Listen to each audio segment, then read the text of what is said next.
a Francesco Nosari, che poi ci presenterà i suoi ospiti. Ciao Francesco, benvenuto. Ciao, grande Roberto. Tina è ai gazebo e il rumore di sottofondo impedisce di partecipare alla trasmissione, preferisce non partecipare, potrebbe, ma ha paura di rendere disturbata la trasmissione. La nostra intenzione è cominciare a ragionare, a riflettere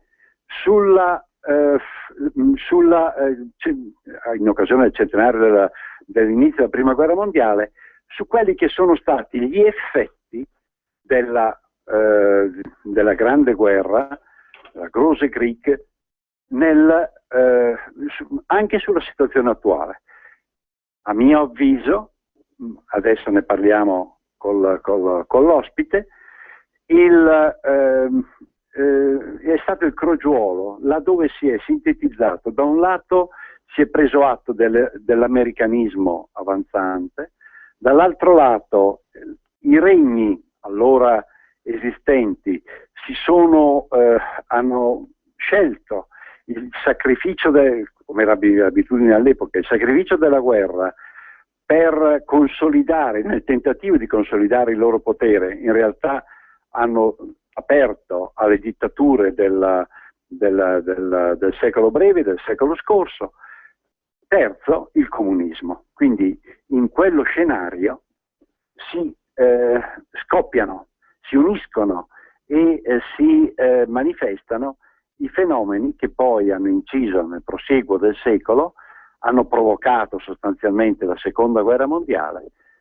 Oggi, nella decadenza generale, hanno fatto residuare concezioni che sono di ostacolo alla vita sociale e che oggi, ma questa è una considerazione che faremo poi ancora in seguito, ma sono di ostacolo alla vita sociale e danno luogo alla povertà, alla miseria in cui siamo precipitati.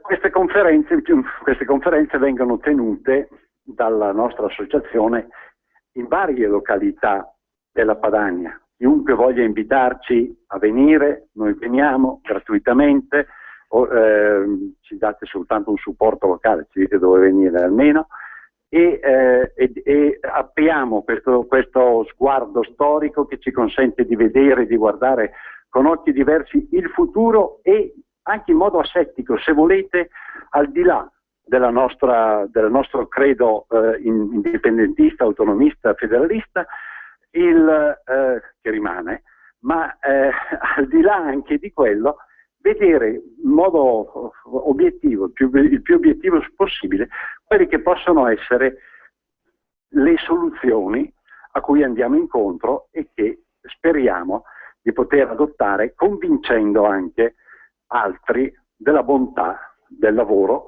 di ciò che vogliamo fare e del lavoro che intendiamo fare. Il nostro ospite è colui che sta organizzando e ha organizzato queste conferenze con Tina, un associato della nostra associazione, e peraltro l'associazione, che come sapete è basata su 3 famiglie, quindi non potevo che trovarmelo in famiglia, ed è mio figlio Guido che è al telefono con noi. Ci sei, Guido? Buongiorno a tutti. Ecco, perfetto. Questa è stata l'introduzione. Tu hai studiato il ritmo da dare, l'impostazione da dare storica alle nostre conferenze. Spiegale al nostro pubblico, amatissimo pubblico che ci segue con tanto affetto e tanta simpatia. Allora, prima di tutto buona domenica e buona giornata a tutti i radioascoltatori. Lo studio che ho portato avanti sulla Prima Guerra Mondiale mi ha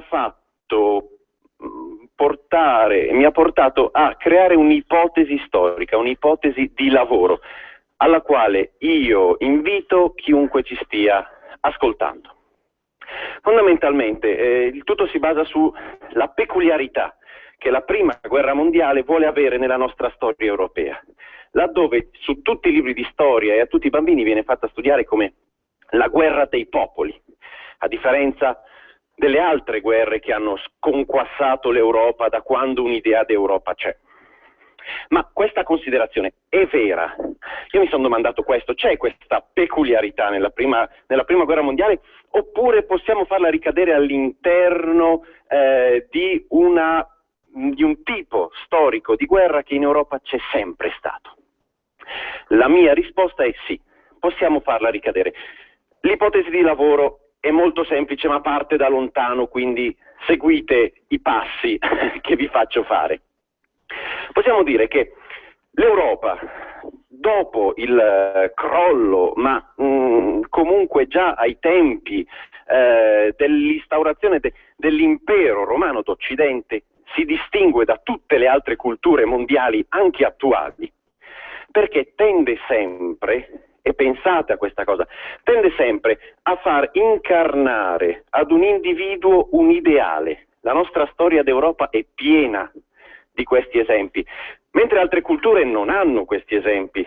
Se noi andiamo per esempio in Asia, abbiamo un ideale che per farsi tale deve usare la persona, senza innalzare un individuo a essere ideale portante di un ideale stesso. Mentre se andiamo in Africa o in Medio Oriente abbiamo un ideale che è più di tipo spaziale. E tra l'altro questo Medio Oriente ce lo passerà durante il Medioevo, ma questa è ovviamente un'altra storia. Cosa succede nell'Europa che conosciamo noi? L'Europa che conosciamo noi è contornata come una serie di gioielli da queste personalità che spiccano e incarnano l'ideale che portano avanti. Ne possiamo fare a decine di nomi. Partiamo da San Francesco d'Assisi, passiamo a San Luigi, passiamo a Federico II, passiamo a Robespierre e Marat, passiamo a Napoleone, passiamo a Bismarck, e poi abbiamo gli esempi più luminosi anche per noi, per il nostro ricordo personale, che sono quelli della Seconda Guerra Mondiale. Abbiamo Hitler, abbiamo Mussolini, abbiamo Churchill. Sono tutte individualità che vengono portate in auge da un consenso, che li concretizza l'ideale guardando quella persona. La particolarità della Prima Guerra Mondiale, che ci fa studiare come guerra dei popoli, è che non ci sono queste personalità, queste tipiche personalità europee. Ovvero, ci sono delle personalità nella Prima Guerra Mondiale molto importanti. Abbiamo Cadorna, al quale segue Diaz, abbiamo un Bismarck che dà le ultime spintonate, ma non è più quello della guerra franco-prussiana, abbiamo un Ferdinando, abbiamo queste personalità, ma non possiamo dire oggettivamente che queste personalità segnino il passo della Prima Guerra Mondiale. E forse questo è il motivo per cui i nostri ragazzi non la conoscono fondamentalmente. Conoscono le personalità della Seconda Guerra Mondiale, ma non chiedete a un ragazzo che abbia finito di studiare da 2 anni almeno cosa succede nella Prima Guerra Mondiale, perché non lo saprà dire.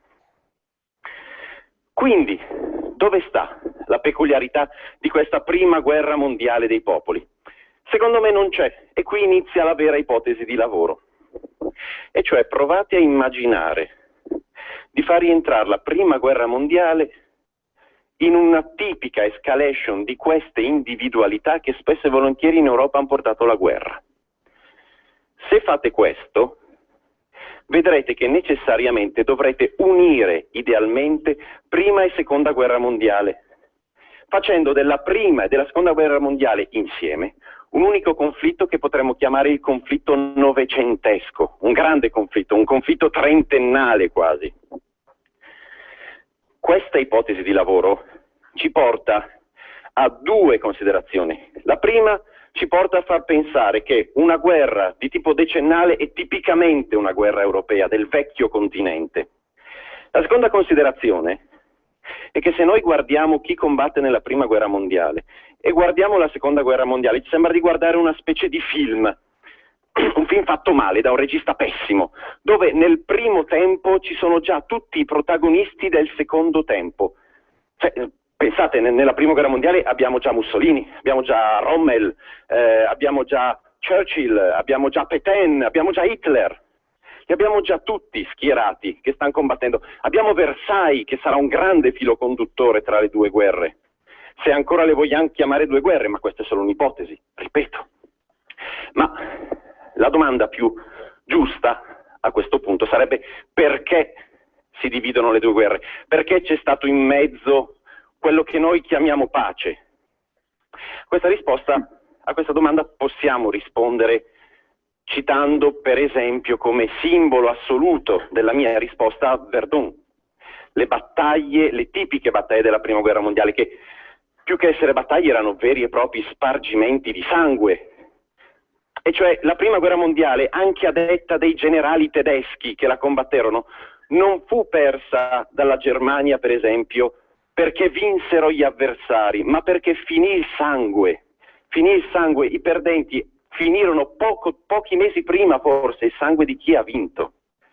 Quindi la Prima Guerra Mondiale, che è stata occupata da un progresso tecnologico inaspettato per tutti, ha causato tanto di quel sangue in tanto poco tempo che si è dovuto fermare il conflitto per un po'. Ma ormai i semi erano piantati, seguendo la mia ipotesi di lavoro. I semi vengono piantati, crescono, ricomincia il conflitto, perché se il conflitto ricomincia è perché i semi sono stati chiaramente piantati perché ricominciasse. Ripeto, con Versailles è un atto di guerra, non è un atto di pace, a tutti gli effetti, e lo si sapeva già all'epoca, sia chiaro. Rinasce la guerra, rinasce una guerra tipicamente europea, con le grandi personalità che incarnano gli ideali. Rinasce una guerra che quindi adesso chiameremo unicamente una lunga guerra del Novecento. Se abbiamo una tipica guerra del Novecento, ed è tipica perché è tipicamente europea, noi possiamo ipotizzare che ci sia anche un tipico periodo post-bellico europeo. E il tipico periodo post-bellico europeo, e cioè seguente alla caduta, più spesso la caduta, o alla vittoria dell'individuo che viene innalzato ideale, è anch'esso tipico. Se l'individuo che abbiamo innalzato ideale sta vincendo e vince, il suo ideale invecchierà con lui, cadrà con lui, si spegnerà. Per farvi un esempio storico abbiamo il Barbarossa, per esempio. Il Barbarossa è un grande vincitore, che piaccia o no, e invecchia con la sua vittoria, fondamentalmente. Infatti il nipote, il nipotino, il buon Federico di Svevia, sarà una cosa totalmente diversa e ucciderà l'ideale che è stato Barbarossa. La seconda ipotesi è che la grande personalità, il grande individualismo fattosi ideale perda, e allora lì è l'ideale che vince. Perché nel momento in cui il nostro protagonista europeo muore, sconfitto dalle altre potenze europee, l'ideale si diffonde a livello di società. È sempre così in Europa. Per farvi un altro esempio, ve ne faccio due, uno più lontano e uno più vicino. Viene sconfitto Napoleone, anche dopo i 100 giorni, che ormai era già sconfitto, ma viene sconfitto Napoleone. Nel congresso di Vienna non si fa altro che vedere piccoli Napoleoni che si battono tra di loro. Muore Hitler, e questo è l'esempio più vicino, tutta una nazione si dibatte tra piccoli principi, come quello della colpa collettiva e quello del negazionismo. Ma questo perché? Perché nel momento in cui il grande ideale cade, e quel grande ideale europeo è un ideale da dei, quell'ideale non muore, ma ricade negli uomini, e a quel punto gli uomini, delusi dalla caduta dell'ideale degli dei, creano dei propri ideali da uomini. Questi ideali sono piccoli, sono nascosti, sono zoppi come ideali, perché non sono veri e propri principi, sono dei principi che susseguono a un principio decaduto. Quindi spesso e volentieri sono principi egoistici quasi, ma lo sono. Il tipico dopoguerra europeo è quella. Perché vi faccio fare tutto questo giro, tutta questa ipotesi di lavoro storico? Per domandarci se un conflitto che inizia nel 1914 sta tutt'oggi influenzando quello che oggi, giugno 2014, potrebbe ancora essere un dopoguerra un lungo dopoguerra come lungo è stato il conflitto.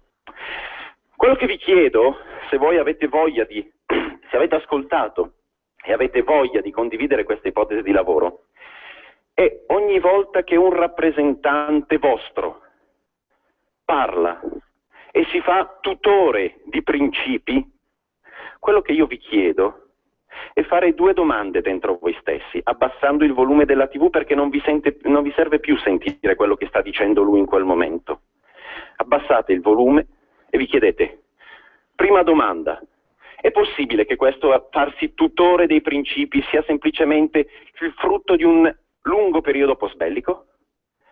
Seconda domanda, se così fosse, e così potrebbe essere, allora iniziate a farvi delle domande sui principi che porta avanti, perché se quei principi sono zoppi come dovrebbero essere, allora non sta facendo l'interesse di nessuno al di là del suo, perché si parla di principi egoistici.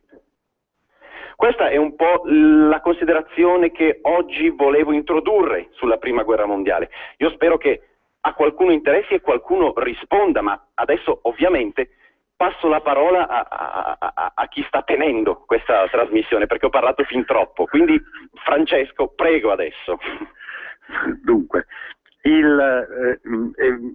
l'ipotesi di lavoro è né più né meno che quella che in lunghe trasmissioni, nella lunga serie di trasmissioni precedenti, questa bellissima radio ci ha lasciato e ci ha concesso di condurre per anni. Partiamo dal 1996, quindi un po' qualche anno è passato. È qualcosa che corrisponde e a questo punto ti chiedo di metterlo in relazione a 2 elementi. Uno, la caduta del comunismo che avviene dopo la Seconda Guerra Mondiale, ma ricordiamoci che il comunismo è già presente nella Prima Guerra Mondiale, nel 1917, l'ottobre, c'è la rivoluzione bolscevica in Russia.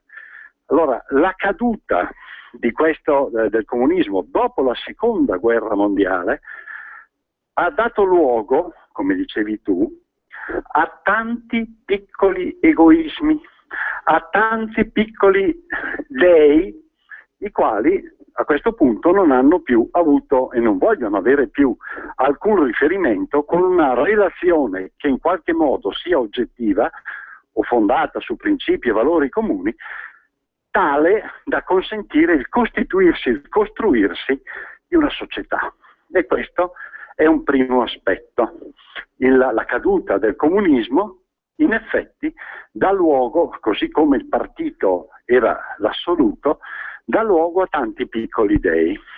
La caduta del comunismo dà luogo all'idea, perdente quindi la caduta del comunismo, dà luogo all'idea che la burocrazia, e qui il mio riferimento è alla burocrazia europea, evidentemente, che la burocrazia, l'ufficio, la funzione dell'ufficio, sia in realtà un'idea vincente.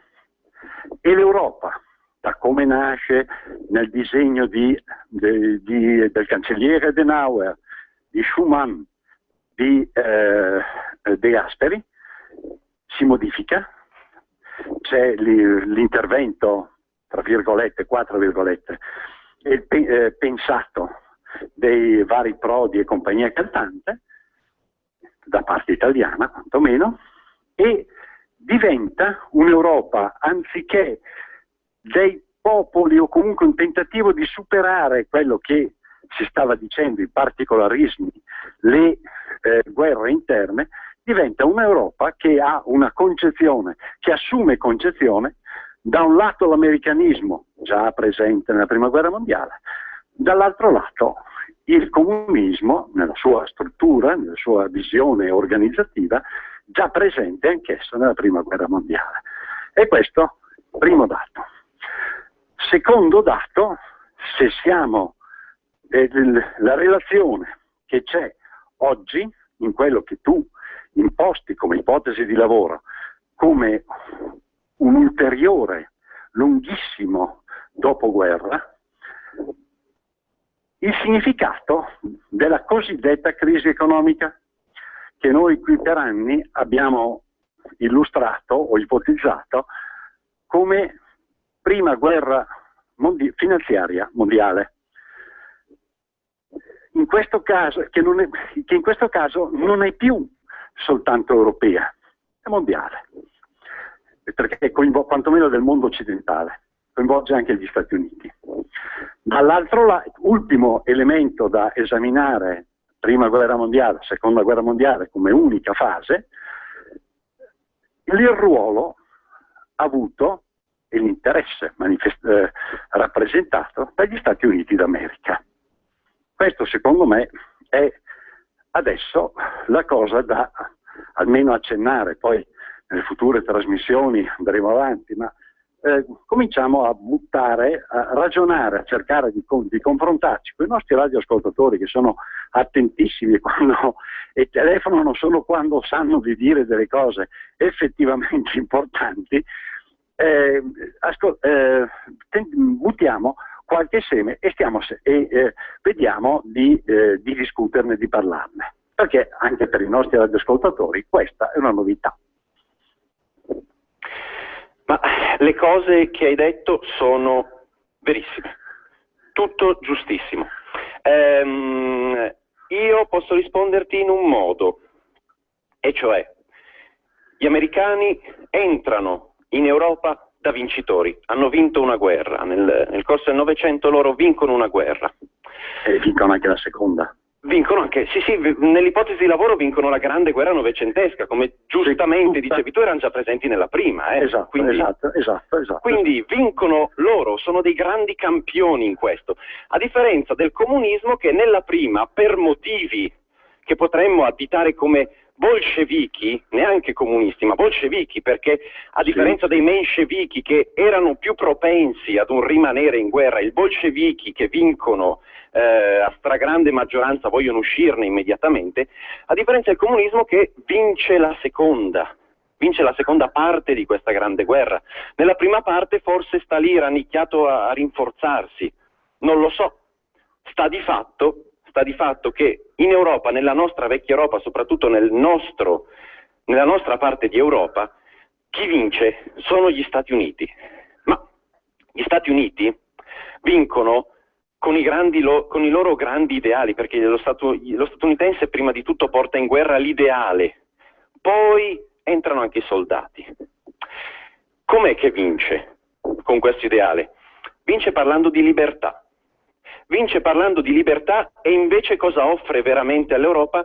Offre un liberalismo spietato, e cioè entra in quella che è la vecchia Europa come soggetto più forte che in forza della libertà può andare avanti con un liberalismo economico che fondamentalmente cerca di fare la guerra a chiunque possa approfittare di questo liberalismo.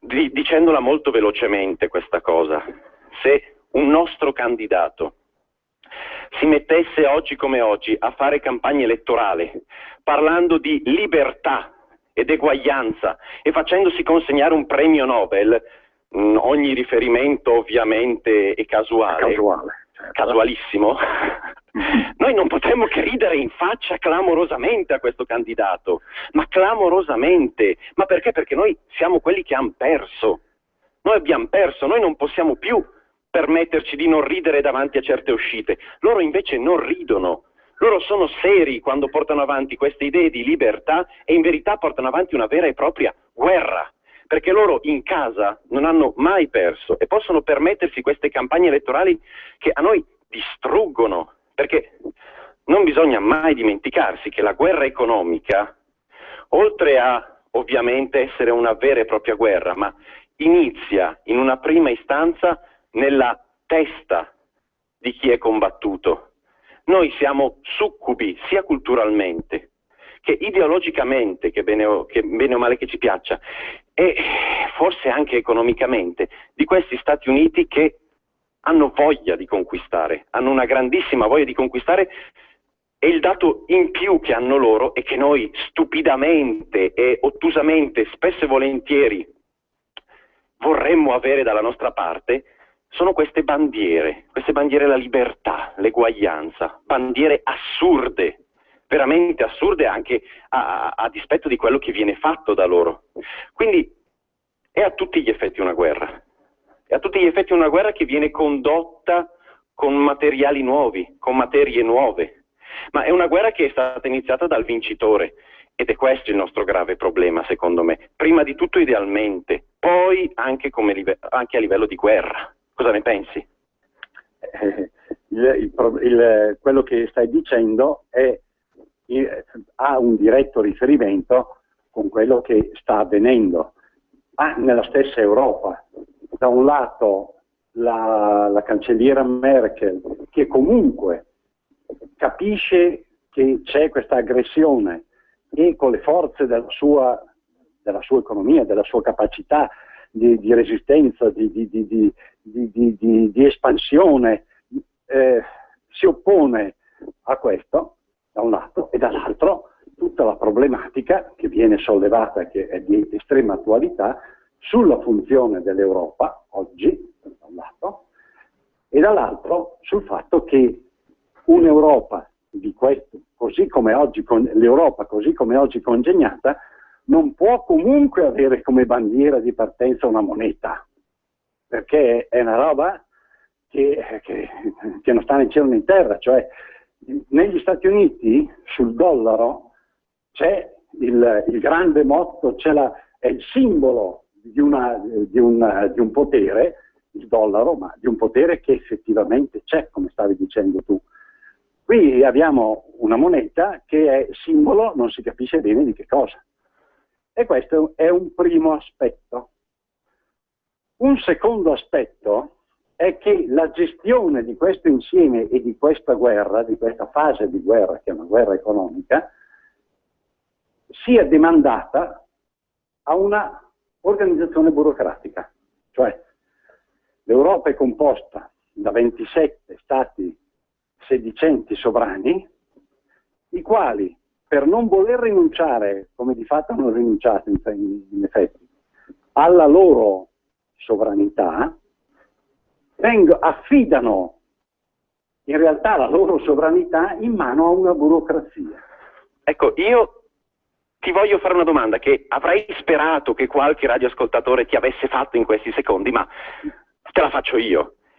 Ma può un potere burocratico, quindi neanche amministrativo, ma burocratico, mettersi contro ad un potere primariamente esecutivo, come è quello degli Stati Uniti a tutti gli effetti? Questa è la domanda. Nel modo più assoluto, ed è per questo che siamo perdenti e siamo in una crisi tremenda. Questo è l'elemento filosofico di partenza. L'elemento filosofico di partenza è sostanzialmente questo. Occorre recuperare identità, o meglio, non solo recuperarle, ma prendere atto che ci sono identità, ci sono coesioni sociali diverse, nuove, che comunque hanno una soggettività che riguarda le società, riguarda l'uomo, quindi vengono prima di qualunque struttura. Questo finalmente sconfiggendo, capovolgendo l'opinione comunista, il pensiero comunista, e anche marxiano, non solo comunista. A quel punto, in questo capovolgimento, a quel punto potremmo avere finalmente quell'Europa dei popoli, o cominciare a costruire, perché in una fase come questa è un po' quello che è, però cominciare a costruire un'Europa dei popoli e come tale possa finalmente acquisire un suo equilibrio e un suo volto che forse non è che possa prescindere, ma che incorpori in sé anche quelle personalità che man mano possono sorgere, possono crescere e che si mostrano e mostrano una loro aderenza a questa realtà.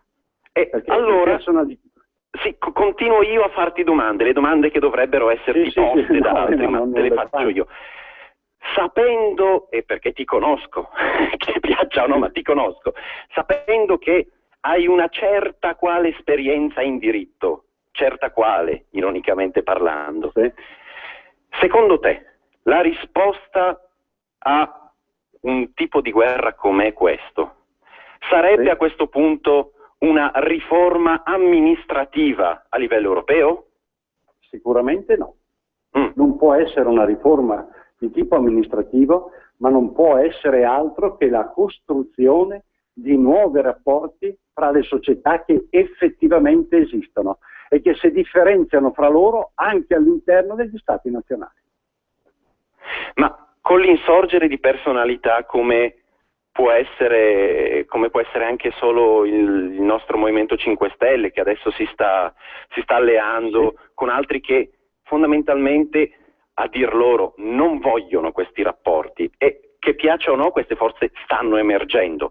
Com'è che si mette un incontro? L'incontro si mette fra un Movimento 5 Stelle, con tutto il rispetto per il Movimento 5 Stelle ovviamente, fra un Movimento 5 Stelle che in sé ha come scopo fondativo, uno scopo che peraltro è lecito, è legittimo quantomeno, e cioè la distruzione delle strutture dello Stato nazionale, e chi, avendo alle spalle o pensando che sia l'uccisione di questo Stato nazionale sia un qualcosa di sostanzialmente necessario, o comunque una larghissima riforma a livello di quasi rifacimento dello Stato nazionale, possa consentire l'emergere di quelle individualità sociali. Noi qui omettiamo come personalità individuali quella oggi emergente di casa nostra, perché sarebbe troppo facile, finisce per essere un'apologia. Lasciamo perdere, abbiamo parlato del Movimento 5 Stelle, parliamo anche di altri, noi ci mettiamo a guardare in questo momento. Ebbene, con questo metodo, con questi sistemi, si può riuscire a oltrepassare la gabbia di quegli stati nazionali che in realtà prima della prima guerra mondiale erano una cosa e oggi sono un'altra. Perché c'è questo aspetto. Lo Stato nazionale centralizzato e unitario di Re Vittorio Emanuele III, che inizia la prima guerra mondiale in odio contro la Casa d'Austria, la quale aveva peraltro offerto tranquillamente di concedere quello che poi è stato conquistato col sangue, tra le altre cose, attraverso un trattato di non belligeranza, parentesi. Quello Stato che nasce allora è oggi cosa assai diversa, pur utilizzando ancora gli stessi fondamenti, più o meno, di allora, modificati poi dalla Costituzione approvata nel 48. Quindi abbiamo una chiamata in attesa, completo. Francesco. Pronto? Dicevo che c'è un ascoltatore in attesa. Sentiamolo subito. Pronto? Pronto? Buongiorno. Buongiorno. Allora, io avrei avuto cioè, avere un professore come lei a scuola è di una squisitezza bestiale. Allora, ascolti, quello che lei stava spiegando è totalmente vero. E poi totalmente vero è un'altra cosa, che dopo tutti questi disguidi che stanno succedendo adesso, non è che abbiamo ritardato solo una terza guerra mondiale, ma nel senso in cui che questa sarà terribile, non ce ne sarà più per tutti, non ce ne saranno neanche più i prigionieri, perché in questo senso, mi perdoni se dico questo, perché la guerra dei poveri è molto più terribile di dove c'è ancora qualcosa da rosicchiare, nel senso che quando tutti i popoli si cerca di unirli per forza e quando si odieranno di più per forza, non avendo più una banca autonoma, non avendo più uno stampaggio di soldi autonomi, non avendo più autonomo, questi non avendo più radici, sentendosi sradicati, si odieranno ancora molto di più, perché è la natura che ci insegna che non so, un leone con la pipì segna il suo territorio, il gatto, il cane. Se noi rompiamo tutti questi equilibri, anche fra noi umani, sarà terribilissima questa guerra qui. E a volte mi auguro di essere vecchio per non vederla mai una guerra del genere, perché non si combatterà più con delle, non so, ma sarà una cosa terribile. È questo che temo per i miei nipoti, per gli altri. Ecco, grazie, perché lei, guardi, è una persona squisita. E grazie a Roberto Ronchi. Grazie. La ringrazio, ma faccia conto, è la voce del buonsenso, la voce di chi sta ad ascoltare. I nostri ascoltatori sono così, stanno ad ascoltare e dicono delle cose di gran buonsenso, e belle, che riempiono il cuore di speranza.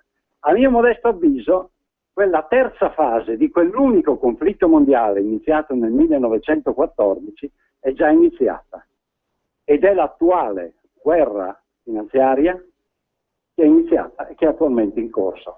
Non sappiamo, come dice il nostro radioascoltatore, che sviluppi potrà avere, dove potremo andare a parare, e scopo della nostra associazione, scopo di questa discussione è cominciare a mettere i termini per capire quali rimedi sono possibili e comunque che cosa possiamo o dobbiamo aspettarci.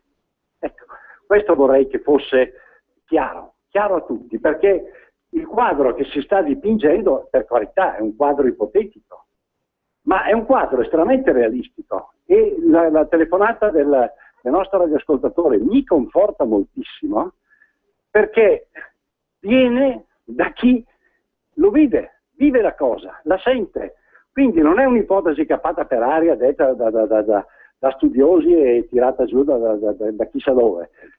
No, è una cosa che ha un suo fondamento, che non richiede tra l'altro delle particolari conoscenze, perché anche quello che esprime il nostro radioascoltatore cosa è stato? Il timore, la preoccupazione, la paura, l'incertezza. Ecco, quello che vorrei fosse chiaro, un'altra cosa su cui invito adesso Guido a riflettere, è questa caratteristica, l'incertezza. Nel 1914 inizia questo, altro che questa guerra dei 100 anni, perché siamo arrivati ai 100 anni e non è la prima volta nella storia dell'Europa, questa guerra dei 100 anni, e che sembra che voglia anche andare avanti, superare il record, inizia in uno stato e creando una continua serie di incertezze che si pensa di superare con aspettative, ma che contraddittoriamente non stanno in piedi queste aspettative, per il fatto stesso che, come diceva prima giustamente Guido, sono le idee dello sconfitto che vanno a prevalere, quindi vuol dire che il vincitore di idee non ne ha. Un'altra chiamata. Sentiamo. Pronto, buongiorno. Non mi sento, buongiorno. Io vorrei dire che tanto la globalizzazione d'Europa, quella follia dell'euro è già finita, no? Perché si chiama euro, ma si dice euro, ma è euromarco, quindi un'Europa di figli e figliati non si può fare. Lei vede Norvegia, Francia, quanti si stanno dissociando da questa follia europea. Questa era una pazzia di uno che è un francese, mi sembra, che ha creato questa moneta unica. Pretendeva di unire gli stati creando un'unica moneta, ma gli stati si uniscono dal rispetto delle culture, delle differenze e delle identità. Finché non si impara a riconoscere e a rispettare le differenze culturali, identitarie e quant'altro, non si arriverà mai a nessuna Unione Europea. I soldi non hanno mai unito nessuno. Ci stanno provando i gruppi finanziari, le grandi imprese, le multinazionali, ma noi siamo completamente diversi dall'America. L'America, io l'ho vissuta la realtà americana, l'America valuta il business, l'economia, non la persona. noi valutiamo, abbiamo un'altra cultura, no? Ma valutiamo la persona, non mi dici, guardi quanti uomini ci sono in America, sarebbero i barboni, quando non gli interessi più vieni cestinato, non sei meglio di filo, noi siamo un'altra cultura, quindi questa è dell'eurofolia, perché questa è solo un'eurofolia, no? È una pazzia che è già morta in partenza, è già destinata a finire, i tanti stati che si dissociano, l'Unione Europea si potrà arrivare innanzitutto con una banca che abbia funzioni di banca per intervenire sugli stati che necessitano, prima cosa, e seconda cosa nel rispetto delle culture e delle identità differenti, perché ogni popolo europeo ha la sua cultura, la sua identità, i suoi usi, costumi e tradizioni. Se non si impara a riconoscere e rispettare l'identità dei popoli può esserci solo una guerra civile.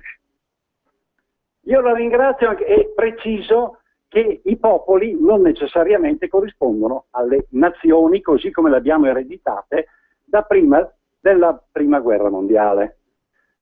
Ecco, hai sentito, Guido, il tono, il senso di queste telefonate, l'angoscia da un lato e la speranza dall'altro, e quindi la voglia anche di capire qual è il crogiuolo sul quale dobbiamo fondarci? Ma io ho due risposte ai due interventi lecitissimi che sono stati fatti, e più che due risposte sono due provocazioni. Il primo, rispondo al primo dei due interventi, è sulla crudezza che potrebbe sorprenderci all'improvviso fino a lasciarci senza neanche più schiavi, così diceva il radioascoltatore. Ecco, la mia provocazione è che qui siamo nella cosa contraria, e cioè se tanti non si rendono conto di essere in guerra è perché non sentono il puzzo del sangue, e se non sentono il puzzo del sangue è perché c'è una precisa teoria bellica che impone di non uccidere, perché quello sarebbe il vero simbolo dell'inizio di una guerra. Sarebbe come un principe che inizia a sparare, nessuno lo vuole. Questo farà sì che, a contrario, secondo me, di quello che diceva il primo radioascoltatore, non è che non ci saranno più schiavi, ce ne saranno fin troppi, perché non si può più uccidere in una cosa del genere, si deve solo affamare, e lo schiavo è affamato. Sì, però teniamo anche conto che non può poi andare avanti all'infinito una roba del genere. Non può andare avanti all'infinito fino a quando non ci sia una resa. Se ci sarà una resa senza spargimento di sangue, resa sarà terribile, ma può succedere. Certo. Ecco, al secondo radioascoltatore rispondo con una provocazione che forse lo farà un po' arrabbiare, ma è totalmente, filosofica, se così si può dire.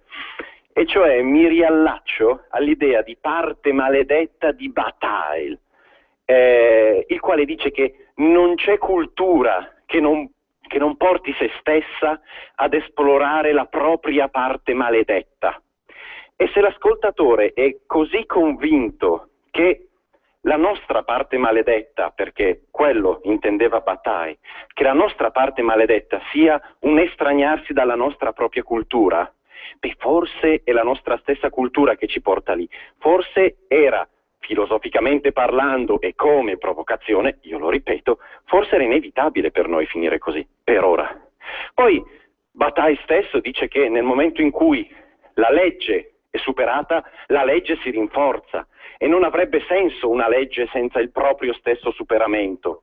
Forse questa è l'occasione veramente, come stiamo facendo noi, di parlare dei popoli e delle culture invece che delle nazioni, perché si è scoperto che l'asticella della nostra legge culturale non era nelle nazioni, forse, e forse dovevamo passarci in questo momento, non lo so. E come veniva sottolineato da Francesco, non si sa ovviamente come andrà a finire, in modo, ripeto, irrispettoso, perché questo non è rispetto, ma in modo irrispettoso verso chi soffre. È un'avventura culturale questa, è un'importantissima avventura culturale. Questo però è il mio pensiero. Sentiamo un'altra telefonata. Pronto? Pronto? Pronto? Dica pure, buona domenica. Buona domenica, io sono Morale Enrico. Sì. Dica. Solo Gesù Cristo si può tirare fuori? Solo Gesù Cristo. Tenga conto che Dio ci ha dato il cuore e l'intelletto. Noi il cuore e l'intelletto abbiamo sempre cercato di farli funzionare tutti e due. Quindi, a mio avviso, prima di chiedere, per carità, preghiamo pure, chiediamo il miracolo, però darci da fare, come dice anche il Vangelo proprio, darci da fare e muoverci per prima ragionare su noi stessi e poi trovare delle soluzioni, e questa è indubbiamente una pratica obbligatoria, neanche lecita, ma obbligatoria. Perché è giusto quello che dice Enrico, e cioè che qui siamo a un punto tale che serve un miracolo. Però, attenzione, il miracolo del Padre Eterno, che non sappiamo se ci sarà perché non c'è l'assicurazione per quello, va comunque sempre, lo ripeto, lo dice il Vangelo, accompagnato da un impegno di natura intellettuale, morale, etica e del cuore, spirituale. Quindi sotto questo profilo direi sì, siamo in una situazione grave, la consapevolezza è sicuramente quella. Siamo precipitati in un crogiuolo che ci sta veramente macerando, ma siamo ancora morti. Siamo, la parte brutta di noi. Sentiamo un'altra chiamata intanto, pronto? Sì, pronto. Scusate, sì? Ma le nazioni non sono soltanto la nazione italiana, la nazione tedesca, la nazione svizzera, ma sono l'insieme della popolazione italiana. Sono quelle, come erano le 13 tribù di Israele, no. Le 12 più la Mariana, 13ª che è quella Maria. Ed è da allora che parte questa confusione. No. Le 13 tribù di Israele sono le 13 suddivisioni di un popolo. Noi proprio su questa distinzione, cioè la struttura della nazione, dello Stato nazionale, e nella sua differenziazione col popolo, che poniamo il primo argomento, il primo elemento di argomentazione. È proprio su questo. E cioè, poi, se posso aggiungere una cosa, che è una cosa molto discriminante a livello simbolico, le nostre tribù israelitiche si fondano su una promessa del sangue di Giobbe, il quale si ferma nel deserto, nei giorni in cui vedrà il suo sogno, il famoso sogno della scala, si ferma nel deserto e dal suo sangue generatore verranno fuori le tribù di Israele con il patto con Dio in persona. Ricordiamoci che se l'unico sangue che tiene insieme le nazioni è quello che difende la nazione, allora non c'è più del sangue generatore. A livello simbolico le due cose sono quasi opposte, ricordiamoci questo. Sono opposte. Israele nasce su una generazione del patto con Dio. Qui il patto con Dio mi piacerebbe sapere qual è. E Savoia? Non lo so. Ricordiamoci anche che nella nostra Europa questa idea ha già avuto dei grossi buchi, perché nei grandi imperi medioevali si mette la forte voce di Tommaso d'Aquino, che era un grandissimo rompipalle, ma sapeva fare il suo mestiere, e Tommaso d'Aquino dice: niente può essere giustificato se non dal primo principio. Se non c'è una discendenza dal primo principio è ingiustificabile ogni cosa. Quindi il patto con Dio è quello che va sempre guardato, se noi continuiamo su questo argomento che ha impostato la signora. Se vogliamo uscire da questo argomento cambia tutto, ma se continuiamo sul simbolo e sul patto di Dio come era con le tribù israelitiche, allora in Europa è già stato sconfitto ampiamente questa idea, ricordiamoci. Certo. Infatti noi parliamo e continuiamo a parlare di Europa dei popoli. Europa dei popoli che evidentemente anche dalle tue stesse domande provocatorie, simili domande, quelle che facevi prima, Europa dei popoli che evidentemente non può essere una Europa amministrativa, perché l'amministrazione è uno strumento in mano ai popoli. Quindi l'unione, in questo il radioascoltatore diceva una cosa giusta, i popoli, molto giusta, i popoli si uniscono fra loro non con mezzi amministrativi o finanziari o economici, ma si uniscono per altri motivi dei quali i vari mezzi costituiscono semplicemente un elemento, un collante, un accidente, ma non sono l'essenza. Questo è alla fine il problema che ci proponiamo, e appunto tu il vero problema che salta fuori è che comunque, al di là del fatto che l'euro sia o non sia una moneta sbagliata, noi la pensiamo in un modo, altri la pensano in un altro, indipendentemente da quello, comunque è un concetto sbagliato. Ed è un concetto sbagliato che va contro proprio quella destinazione dell'Europa a essere un insieme di popoli, un'unione di popoli, un insieme, chiamiamolo come vogliamo, una confederazione, federazione, vedremo come organizzarla, si vedrà, ma di popoli, ed è esattamente il rovescio, ed è ciò che oggi rende possibile il protrarsi della guerra dei 100 anni, o comunque lo agevola. Questo è quello che personalmente penso. Di la tua.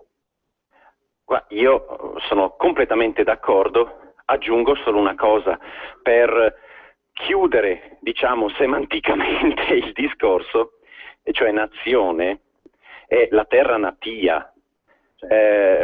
Possiamo dire che chi ideò la nazione ideò uno strumento amministrativo legandolo all'idea di gente, della gente europea, all'idea di nascita, di crescita in una terra, ma era un'unione impropria, a tutti gli effetti impropria, perché così non era. Ne vediamo oggi gli effetti. Insomma, noi possiamo oggettivamente guardarci intorno e dire che chi fa parte della nazione è natio come me di una terra e condivide con me quella terra, perché la terra ha anche il suo strato simbolico, il suo strato culturale. Posso dirlo oggettivamente o no? Se non lo posso dire, allora vuol dire che l'idea di nazione è stata impropriamente messa su questa struttura amministrativa. Questo è quello che penso. Infatti, ma non solo, ma la struttura, dunque il concetto di nazione su cui si fonda la struttura amministrativa unitaria e sostanzialmente incontrollata europea, non è neanche in relazione col concetto di nazione. Quello è quello.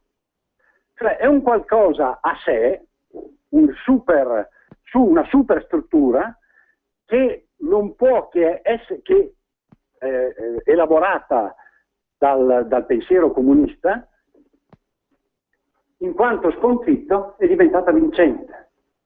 E questo ci dice che la storia che si evolve in Europa è una storia conflittuale. Dobbiamo chiederci invece un'altra cosa rispetto all'ipotesi che è stata fatta in queste poche decine di minuti che abbiamo tolto, da cui abbiamo distolto magari dalla finicella domenicale i nostri radioascoltatori. E cioè, dobbiamo chiederci, sotto questo profilo, se nel prosieguo o nell'immediato futuro abbiamo ancora necessità di singole personalità o dobbiamo elaborare il pensiero o i sistemi di pensiero o i metodi di pensiero, elaborarli in maniera diversa. Cioè se dobbiamo proseguire per far finire questa guerra dei 100 e X anni, se dobbiamo riuscire a organizzare il nostro pensiero, il nostro diverso ma idem sentire, non è una contraddizione nell'Europa, nella concezione d'Europa, ora ancora su singole personalità o non piuttosto con altri metodi in altro modo.